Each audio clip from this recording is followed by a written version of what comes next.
You're watching How Leap. Let's learn how to see your upvoted posts on Reddit. Start by opening your web browser and going to reddit.com, or by opening the official Reddit app on your phone.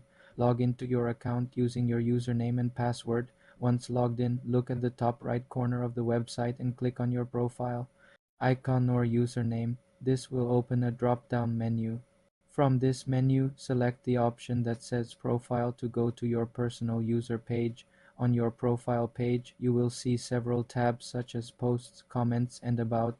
Look for and click on the tab labeled Upvoted.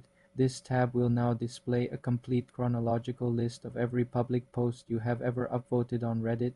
You can scroll down this list indefinitely to browse through your history of liked content. On the mobile app, the process is similar. Tap your profile icon, then tap on My Profile, and then select the Upvoted tab from the row of options near the top of your screen.